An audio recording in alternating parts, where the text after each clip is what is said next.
Om Swastiastu.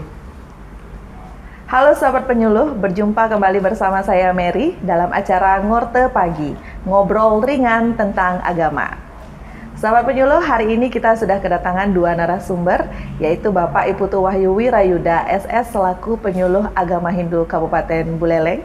Om Swastiastu. Om Swastiastu. Kemudian ada Bapak Putu Pertamayasa SPD MPD selaku Koordinator Penyuluh Bahasa Bali Kabupaten Buleleng. Om Swastiastu. Om Swastiastu. Iya. Jadi bagaimana kabarnya Bapak-bapak berdua? Astungkare. Astungkare sehat. Sehat. Iya. Ya sahabat penyuluh, hari ini kita akan membahas suatu obrolan yang pastinya akan seru ya. Karena seperti kita ketahui sahabat penyuluh, bahasa merupakan alat komunikasi serta sarana integrasi untuk mengekspresikan pikiran kita. Jadi bahasa menjadi sarana utama dalam sebuah komunikasi. Nah, bagaimana sih peran bahasa dalam menerjemahkan agama? Nah, pada edisi kali ini kita akan membahas tentang peran bahasa dan sastra dalam menerjemahkan agama.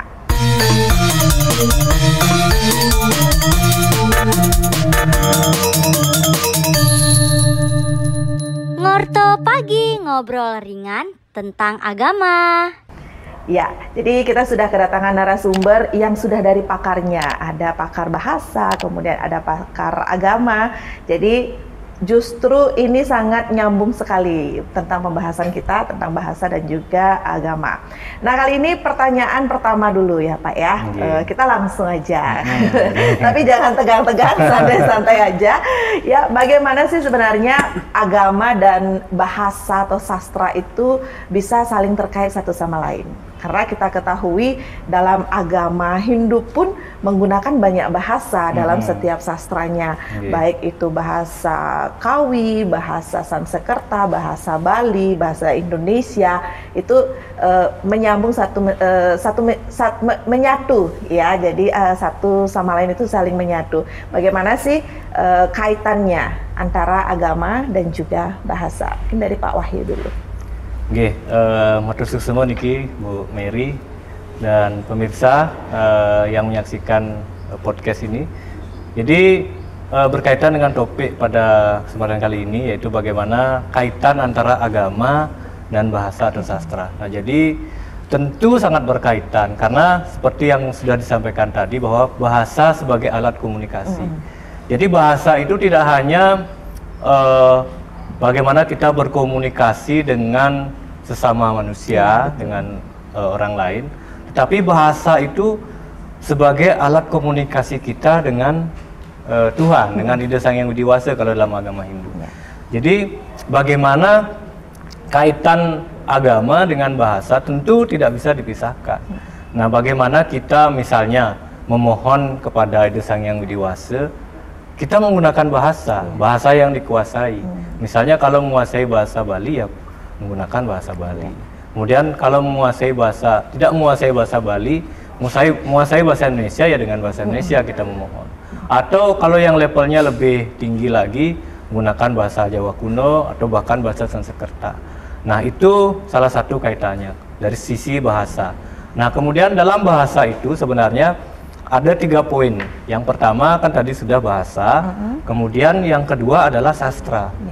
Sastra ini bagaimana ilmu-ilmu tentang agama, khususnya dalam agama Hindu, itu kan dari berbagai bahasa. Kalau sumbernya mungkin dari bahasa Sanskerta kan gitu. Nah, dari bahasa Sanskerta ini bagaimana peran bahasa yang berkaitan. Misalnya kita tidak menguasai bahasa Sanskerta. Tentu peran bahasa yang kita kuasai yang harus membahasakan itu. Misalnya kita melihat terjemahannya seperti itu. Jadi dalam sastra yang dalam bahasa yang tidak kita kuasai, kita tidak paham kan artinya. Jadi peran bahasa di sini yang membantu peran bahasa mungkin dari Sanskerta ke bahasa Indonesia, kemudian ke bahasa Bali juga. Nah, itu kaitannya antara agama dengan sastra. Jadi sastra itu pokoknya dari mana, kemudian bahasa yang membantu bagaimana kita memahami, kemudian bagaimana kita mempraktekkannya. Nah, kemudian yang ketiga adalah aksara.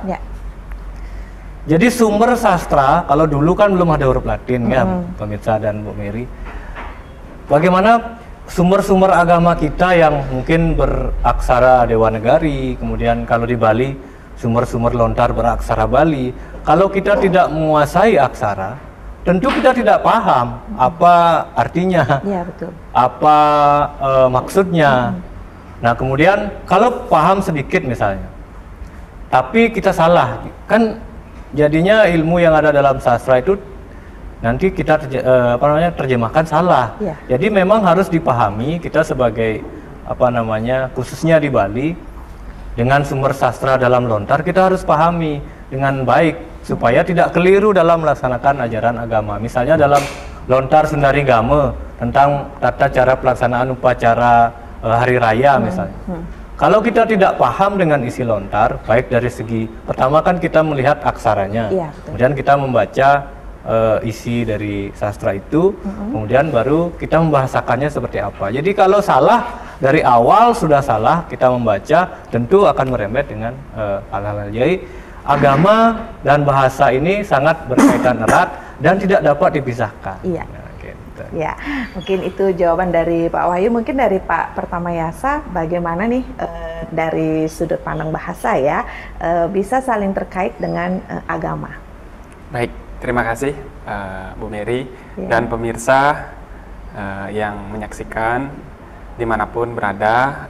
Topik pembicaraan kita hari ini sangatlah menarik dan sangat penting dalam konteks kita beragama secara khusus dan di Bali, di umat Hindu secara lebih spesifik. Tentu pertanyaan agama dan bahasa itu apakah saling terkait? Ini sebenarnya dua hal yang tidak bisa dipisahkan. Kenapa demikian? Karena dalam beragama, bahasa itu adalah salah satu sarana yang kita butuhkan, baik dalam bahasa lisan maupun dalam bahasa tulisan. Kita ketahui bahwa bahasa itu ada dua jenis dalam konteks lisan dan tulisan. Nah, secara tulisan tadi Pak Wahyu sudah singgung bahwa kita di umat Hindu secara umum sebenarnya mengenal 3 bahasa sumber. Yang pertama bahasa Bali kalau untuk umat Hindu di Bali, kemudian ada bahasa Jawa kuno atau bahasa Kawi, dan yang paling terakhir itu adalah bahasa Sanskerta dengan plus hurufnya Dewanagari. Nah, tentu dari ketiga komponen bahasa ini hendaknya kita harus paham, paling tidak mempelajari dari segi bahasa lisan dan tulisan. Kalau dari segi lisan, kita hampir setiap hari mengenal, mendengar ya bahasa Sanskerta setiap hari, 3 kali bahkan. Cuman banyak yang tidak sadar. Dalam hal ini adalah Puji Trisandi itu sendiri, mantram itu sendiri bahwa itu bahasa Sanskerta. Tetapi banyak yang tidak paham bahwa tidak bisa berbahasa Sanskerta, padahal hafal Trisandi. Nah, konteks seperti ini yang sering kita tekankan di masyarakat. Kemudian lebih spesifik untuk bahasa Bali dan bahasa Jawa kuno atau bahasa Kawi terdapat dalam konteks tulisan sastra. Mungkin dari segi kidung misalkan salah satu media ketika mengadakan ritual upacara keagamaan.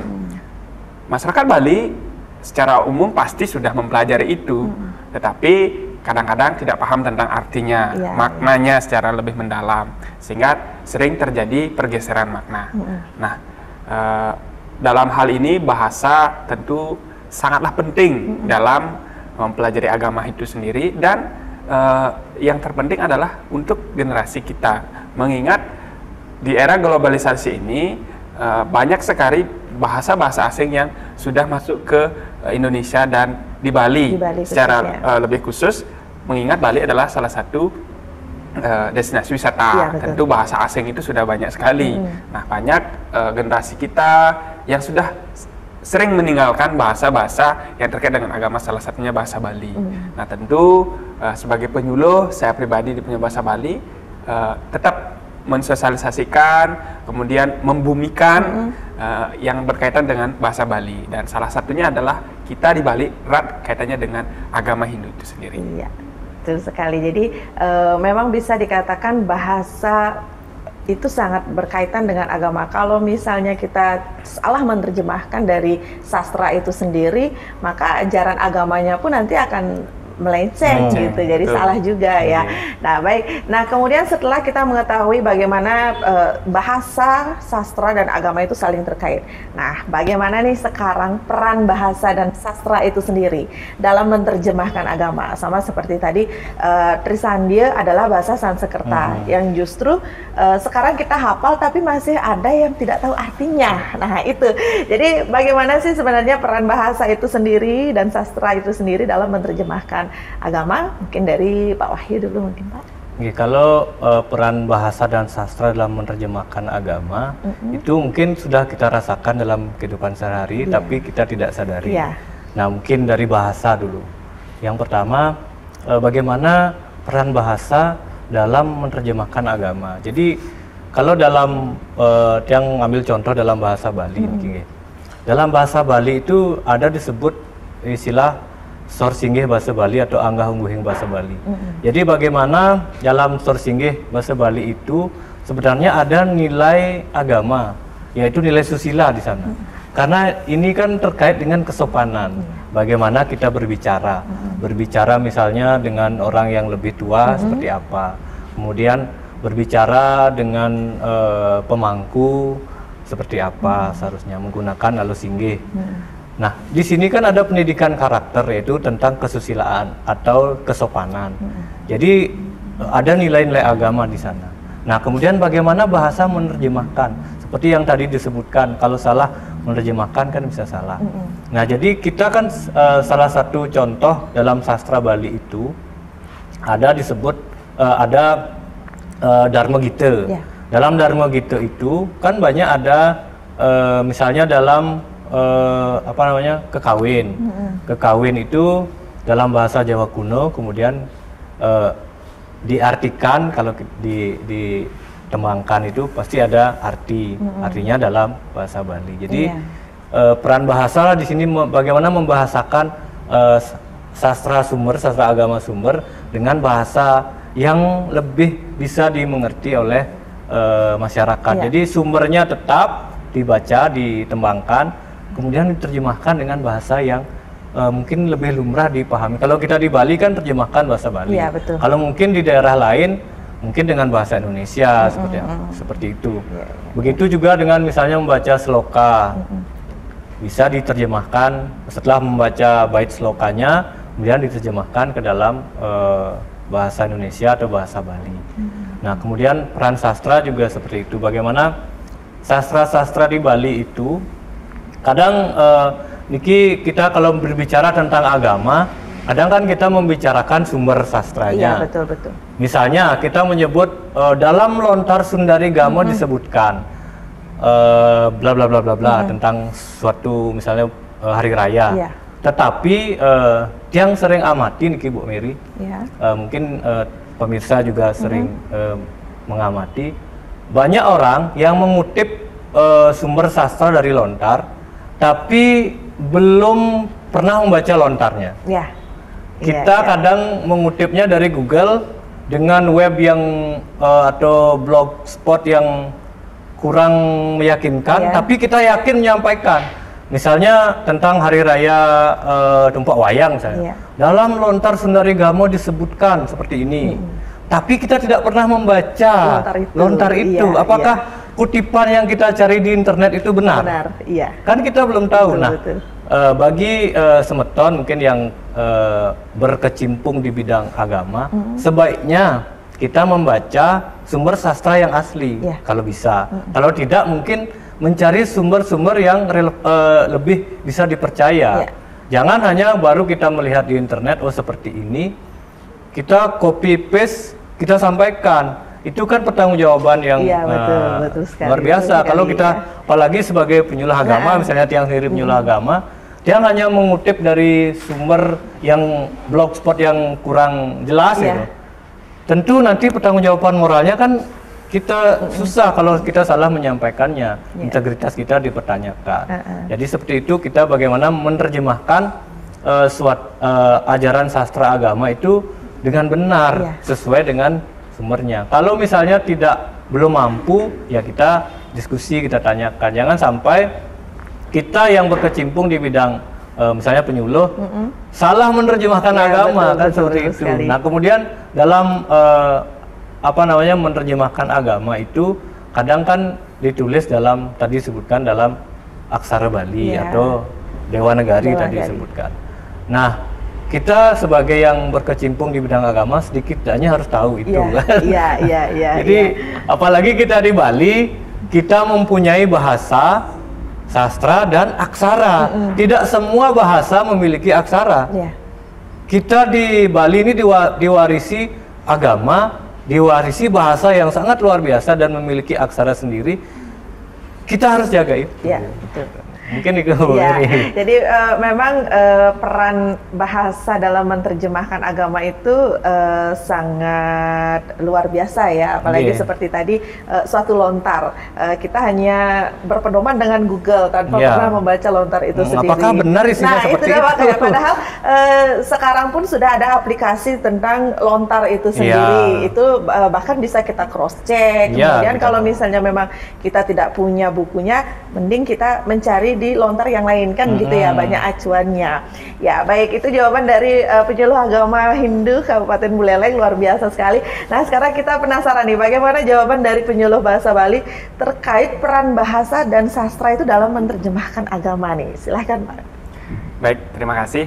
Lanjut ke pembahasan yang kedua dalam konteks peran bahasa itu sendiri dan sastra dalam menerjemahkan agama. Secara umum mungkin sederhananya bahwa tokoh agama, baik di agama manapun, kalau dari sudut pandang saya, itu sekaligus tokoh sastrawan kebanyakan. Dan seorang pemuka agama, agamais, kemudian dari segi pelakunya, kemudian penggiatnya, atau kepenyuluhnya secara lebih sederhananya, akan memiliki kemampuan berbahasa yang baik. Syaratnya seperti itu. Sehingga tokoh-tokoh agama di dunia mana ini yang ada di berbagai negara, rata-rata semua memiliki kemampuan berbahasa yang baik, baik secara lisan ataupun tulisan. Artinya apa? Secara tidak langsung kontribusi bahasa dan perannya itu sangat vital. Bagaimana nanti menyampaikan inti atau benang-benang merah dalam sebuah ajaran agama itu tersampaikan kepada umatnya itu sendiri. Nah, khusus kita di Hindu sebagai pemuka ataupun pendharma wacana misalnya, dalam menyampaikan poin ataupun kutipan-kutipan sastra itu hendaknya dengan berbahasa atau kemampuan bahasa yang sederhana, mudah dimengerti dan diterima. Betul. Baik dari gaya bicara seseorang itu, caranya dia berbicara, sehingga mudah dimaknai. Lebih spesifik lagi dalam konteks kita di Bali, umat Hindu memiliki tradisi membebasan. Membebasan itu adalah menerjemahkan. Jika konteksnya sloka, dalam hal ini berbahasa Sanskerta, diterjemahkan menjadi bahasa Indonesia, kemudian menjadi bahasa Bali misalnya. Nah, itu adalah bahasa pilihan katanya sangat mempengaruhi bagaimana seseorang itu memilih bahasa agar bisa dipahami, mudah dimengerti. Sehingga dalam tradisi membebasan yang sering kita dengar baik di upacara-upacara ataupun di komunitas-komunitas penggiat sastra, sangatlah menarik kita dengarkan dan sangat mudah dimengerti. Sehingga banyak belajar agama, kita mengerti agama mulai dari sastra itu sendiri. Misalkan dari tradisi membebasan tadi, membahas tentang salah satu geguritan atau salah satu epos misalkan dalam Mahabharata misalnya. Percakapan seorang Wasudewa dengan Krishna itu kan banyak sekali mengandung pesan-pesan. Tapi kalau membaca kitabnya itu kan sangatlah memerlukan waktu yang lama, kemudian tidak semua bisa melakukan. Tapi dalam bentuk komunikasi yang lebih sederhana melalui pembebasan, dalam kutipan-kutipan parwe ataupun kidungnya ataupun kekawinnya akan mudah kita mengerti, oh ternyata ada ajaran seperti ini. Dan di era sekarang sudah banyak beralih media dalam bentuk cerita, dalam bentuk pewayangan. Kalau di Bali terkenal dengan pewayangan itu sendiri.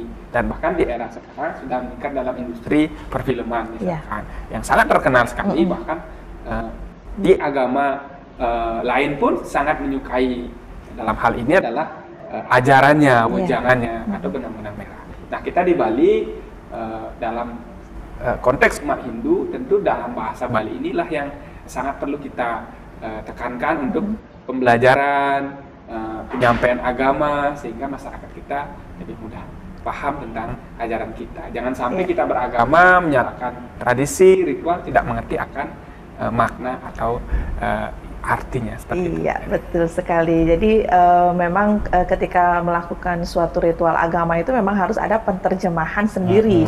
Dan dari bahasa itu pun yang kita ketahui ya, karena kalau di sastra itu memang kebanyakan bahasa Kawi, kemudian bahasa Sanskerta. Kemudian inilah peran kita sebagai penyuluh, bisa menerjemahkannya dia ke bahasa Bali karena sudah ada penerjemahannya. Kemudian bagaimana sih menerjemahkan lagi ke bahasa Indonesia yang lebih mudah dipahami. Jadi dengan pemakaian bahasa yang baik dan benar, justru itu umat akan lebih tercerahkan. Gitu jadinya ya. Dan pertanyaan terakhir nih kayaknya semakin seru, tapi karena waktu jadi kita ke pertanyaan terakhir aja ya. Nah, sebenarnya bagaimana atau apa yang bisa diupayakan baik itu dari bahasa dan sastra, baik dari agama, agar keduanya ini tetap ajak? Mungkin dari Pak Pertamayasa dulu, bagaimana nih biar tetap ajak bahasanya nih dalam menerjemahkan agama? Untuk pembahasan yang ketiga, mungkin yang terakhir ya, tadi disampaikan bahwa bagaimana upaya yang bisa dilaksanakan agar agama dan bahasa serta sastra itu sendiri tetap ajak. Ya tentu dengan apresiasi. Yang pertama, apresiasi itu banyak hal ya yang bisa kita laksanakan, baik dengan modernisasi, kemasannya bagaimana kepada generasi yang sekarang agar paham. Suatu contoh misalnya, tradisi dalam sebuah kembali berbenturan dengan pertanyaan yang tadi ya, ada kaitannya. Ketika konteks ritual agama dalam suatu upacara misalkan kan yang hadir di sana kan tidak hanya dari kalangan pemuka agama, tetapi dari kalangan anak-anak pun ikut, dan mereka tidak mengerti kadang. Ini sekarang bagaimana? Ini orang sedang ngapain? Itu sering pertanyaan dan saya sering mengalami. Makanya di sana dalam konteks ketika suatu pelaksanaan ritual atau agama, perlu yang namanya penerjemah dalam konteks memberikan pemahaman, terutama kepada generasi-generasi kita. Nah, kalau yang sudah sering mengikuti ritual, maka dari pemangku, kemudian Sarati Banten, Prajuru Desa, Anda sudah mengerti, sekarang konteksnya adalah mendak gitu misalnya. Sekarang setelah ide melinggih, penastaan. Nah, disinilah peran yang namanya Ugrawakya atau MC, atau sering disebut dengan pengabih Sulingge. Nah, menyampaikan dalam bahasa tentunya sekarang saatnya begini, makin tinggi, sehingga anak-anak kita, generasi muda kita mengerti tentang proses ini. Jadi mulai mereka tentang sikapnya dulu, duduknya. Oh, sekarang ide sampun melinggih, ide nak lingsir atau sulinggih sudah dalam konteks melinggih ngowede, tentu sikap kita juga harus mengikuti. Tidak boleh kalau dari anak-anak ya tidak boleh lagi bermain misalkan lari-larian. Nah, ini peran orang tua. Itu penanaman budi pekerti sekaligus pemahaman tentang konsep agama. Karena beliau sedang fokusnya memuja, menyampaikan mantra, tujuan dari umat tentu harus dibarengi dengan edukasi. Nah, terakhir di era digital perlu yang namanya upaya-upaya, salah satunya mungkin dari segi apresiasi dalam bentuk lomba, kemudian penyuluhan mungkin Pak Wahyu dalam dunia digital, baik sosial media, YouTube atau apa namanya, kemasannya harus lebih kekinian, lebih menarik, sehingga menjadi beragama itu tidaklah sulit, tidaklah menjadi beban, dan generasi kita akan menjadi paham dari tingkatan-tingkatan yang paling dasar sendiri. Iya, baik, terima kasih Pak Pertamayasa. Kemudian kalau dari Pak Wahyu, gimana nih Pak Wahyu? Apa yang bisa kita upayakan agar agama itu tetap ajak? Silahkan. Kalau dari Tiang, kita melihat tadi sudah banyak disampaikan oleh Pak Putu. Sebenarnya kunci dari pelestarian itu atau upaya agar tetap ajak itu kan regenerasi. Jadi agar tidak putus, bagaimana generasi yang mungkin sudah agak tua menyambung ke generasi muda, kemudian ke anak-anak. Bagaimana menyambungkan ini? Nah, jadi upaya yang bisa kita lakukan adalah yang pertama kita harus tahu zaman. Nah, sekarang zamannya apa? Nah, kalau kita melihat zaman, tentu sekarang kan zaman teknologi. Betul. Kemudian kita juga melihat sasaran. Mau ke siapa? Kalau kita kemudian sasaran kita anak-anak, kita membicarakan lontar. Betul. Ring lontar niki munggah seperti anak-anak nggak akan dengar, anak-anak nggak akan paham, tidak akan dengar, gitu. Karena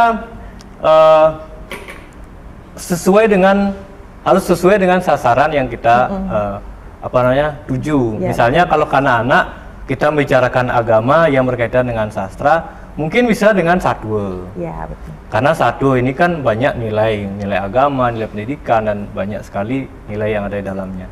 Jadi kita harus sesuaikan. Kalau anak-anak mulai dengan satwa. Misalnya satwa bawang tekan kesuna, yang sederhana saja. Tapi kita sisipkan ajaran agama di sana, kan bisa. Betul. Nah, itu salah satunya supaya anak-anak tidak takut belajar agama dan belajar sastra. Ketika mereka mau baru belajar, kita kasih dalam sarasa muscair, kan takut anak-anak, bahasanya mereka tidak tahu. Nah, seperti itu. Nah, kemudian kemasannya.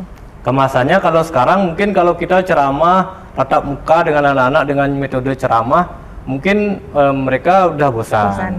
Nah, salah satunya adalah mengemas dalam bentuk misalnya video kita sasar ke media sosial. Seperti yang sudah dilakukan oleh penyuluh agama Hindu, Pokjaluh Kemenang Buleleng, penyuluh bahasa Bali juga sudah melakukannya.